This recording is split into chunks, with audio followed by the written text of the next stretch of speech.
All right, we now turn to the Bay Area where the Golden State Warriors continue their playoff push with a 119-116 win over the Utah Jazz. Steph Curry scored 36 points and hit a go-ahead three with 14 seconds left after he missed 10 of his first 12 three-point attempts. Draymond Green played his usual solid all-around game with 12 points, 10 assists, and 6 rebounds. But the Warriors got big performances from Jordan Poole and Kent Bazemore. Utah got 41 points from Jordan Clarkson and 27 from Bojan Bogdanovic, but the league's best three-point shooting team was only 29% on Monday night. The Warriors are now on a 4-game winning streak after they beat the Suns on Tuesday night, and they have a half-game lead over the Grizzlies for that 8th seed. Utah saw its 5-game winning streak end, but they remain in first place in the West with just 3 games left. Drink, this is a potential 1 versus 8 seed matchup in the West. What kind of chance do you give the Warriors in a 7-game series against the Jazz? I give them a chance to win it. If this was, listen, here's the deal, man. These are two teams I think that's going opposite directions. I think the Jazz. I'm gonna give them credit, man. They've been playing, like you said, they're the number 1 3-point shooting team in the league, and that's respectable. I gotta respect that.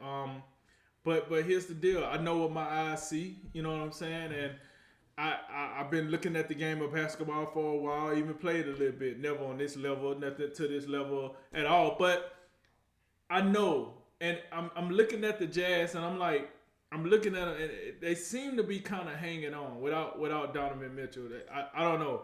I can't trust that Clarkson going to give me 4-1 in the playoffs. Do you remember Clarkson ever doing something like that in the playoffs?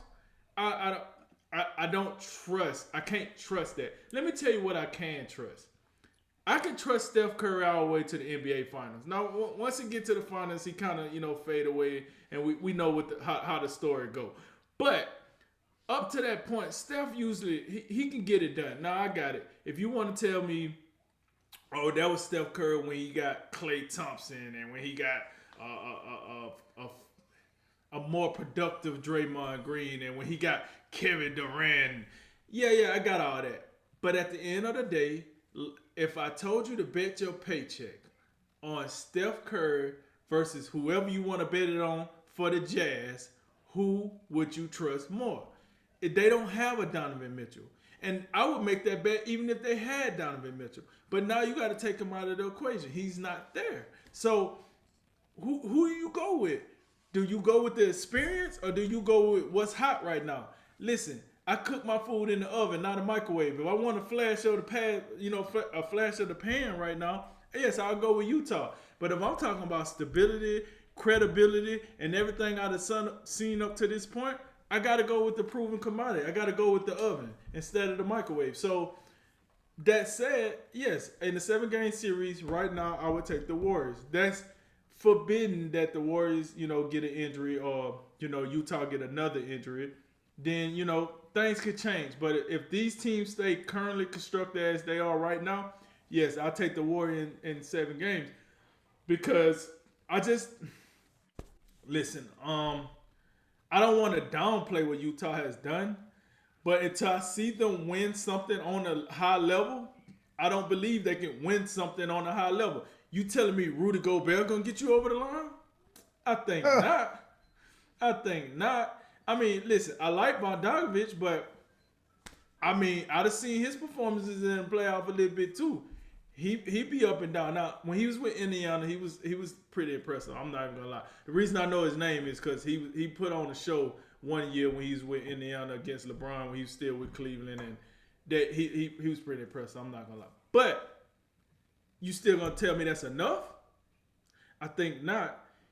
Jordan Clarkson, yeah, I mean that's cool. I ain't mad at it. Do your thing. Be in the running for 6 man a year. Be the winner of the 6 man. I got all that. That is not enough in a 7-game series. That's cool. That is very cool on a Monday night during the season, a Tuesday night during the season. But when I know I have you for the next 7 games, let me see you try that. Let me see you try that when I know I got you for 7 games. You might get a game or 2 where you go off, but eventually I'm going to figure it out. So with that said, I don't know. I think in 7 games I put Draymond on Clarkson and I say, Draymond, make it hard for him. And, hey, we see what happens. Make it hard for him. Get in his ear. Talk about his mama. I don't care what you got to do. Get in his head. Do what you got to do. And then let's talk about the coaching. Who do you trust in the 7-game series? Steve Kerr or Quinn Snyder? Like, I mean, did we not see? Wait, didn't Utah have a 3-1 lead on Denver last year in the bubble? Oh yeah.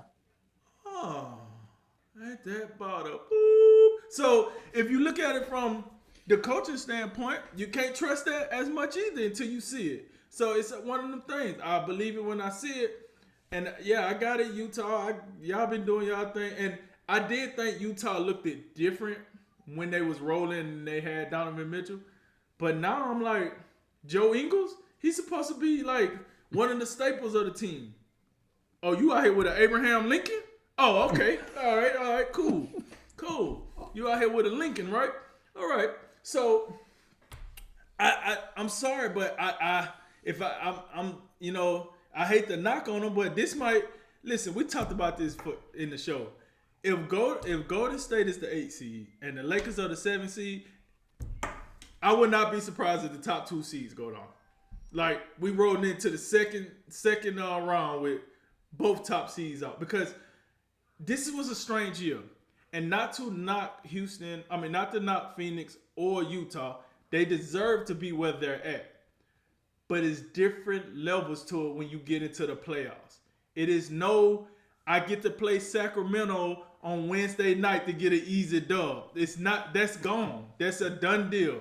You playing 7 games, you get 1 day of rest in between games. It's all about strategy. It's all about experience. It's all about the bright lights. Who wanted more?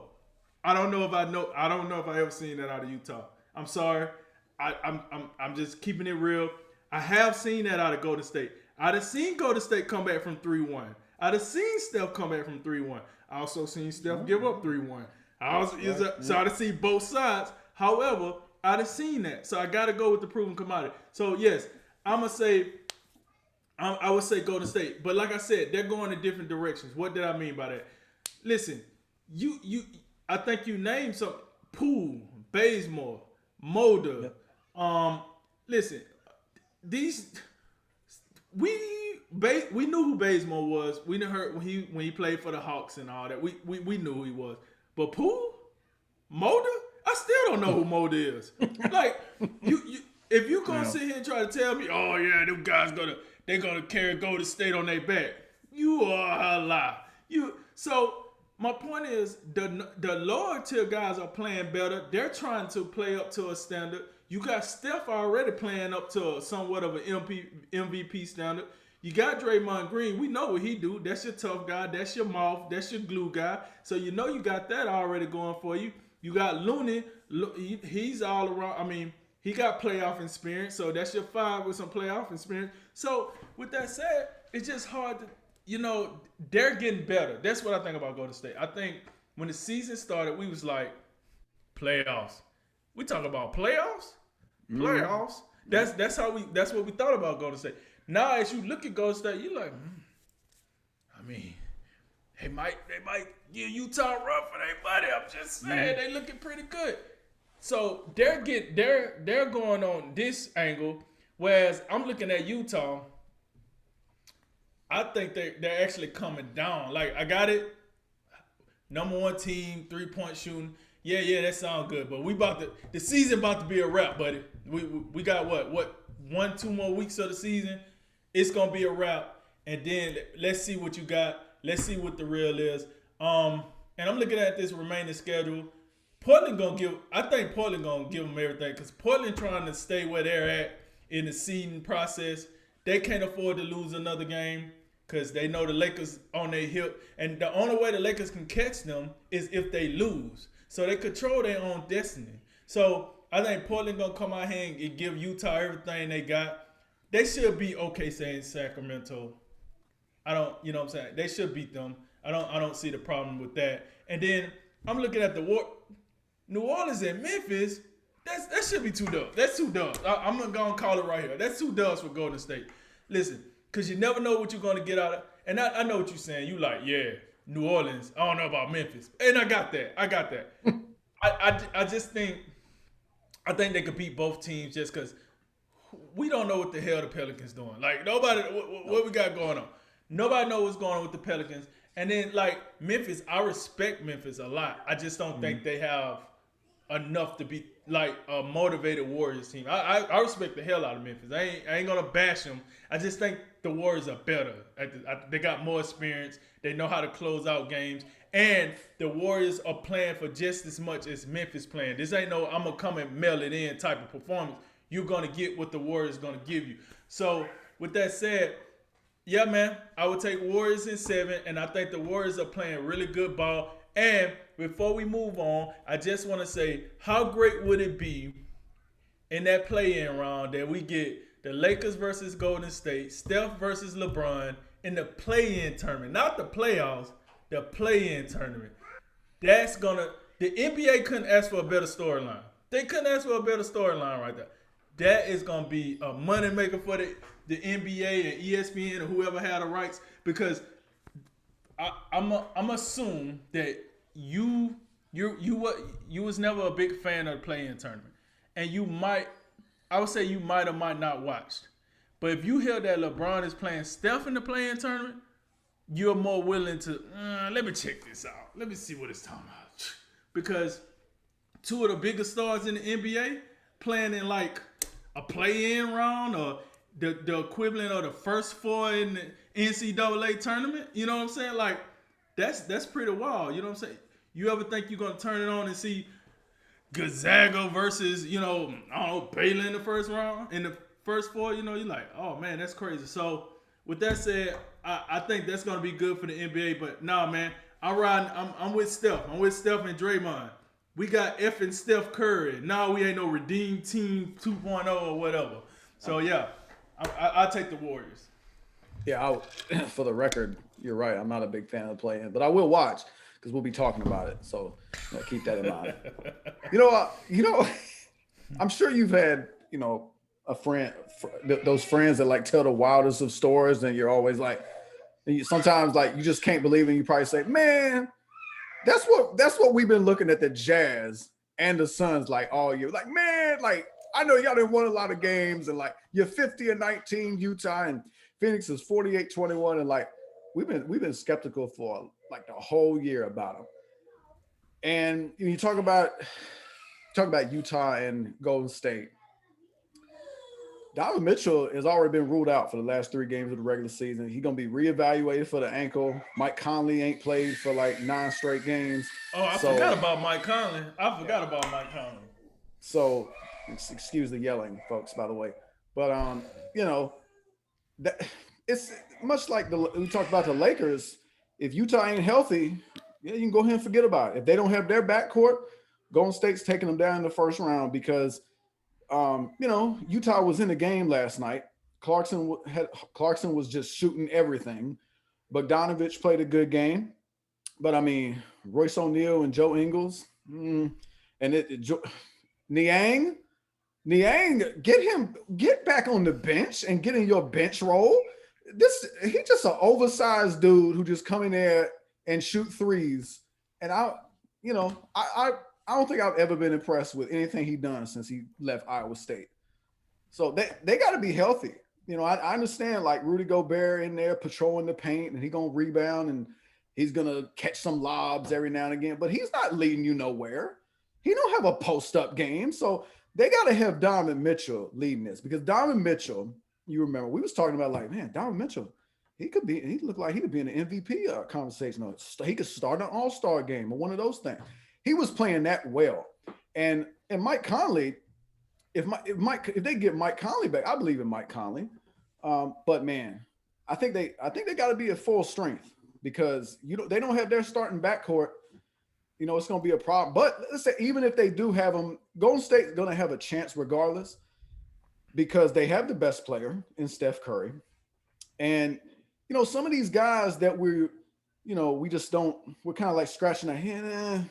Andrew Wiggins and Bazemore and Jordan Poole and some of these guys, Wiggins had a big night last night. Not so much in this game, but he's capable of going off the 20 plus game night in, night out. And you get some bench contributions from Jordan Poole and Kent Bazemore and this Mulder guy who we still trying to figure out who he is. The more I watch Golden State and the better their other guys play, that'll determine how far they're gonna get. You know what you're gonna get from Steph Curry. You know Draymond Green's gonna play a solid all around game. It's gonna be up to those other guys, and I have more confidence in them now because I'm seeing more. I'm seeing Bazemore be more consistent. I'm seeing Jordan Poole play with more and more confidence. It'd be nice to get Eric Pascal, get another guy off the bench who can score the ball for him. Kelly Oubre, don't forget about him. Still dealing with, I think it's a sore wrist. Get him back. It's going to be good for him too. But I say if Utah's healthy, I think Utah beats them. I think Golden State pushes them. I think they make it. I'd say at least a 6-game series. But if Utah ain't healthy, Golden State's beating them if this is indeed a 1-versus-8 matchup. And I think they need both Donovan Mitchell and Mike Conley to be for me to be definitive. Like, oh yeah, Utah gonna take care of business. It's gonna be a battle, but Utah's gonna take them down. But it is a really interesting time when we have more confidence right now in the 7-8 seeds in the West than we do in the 1-2.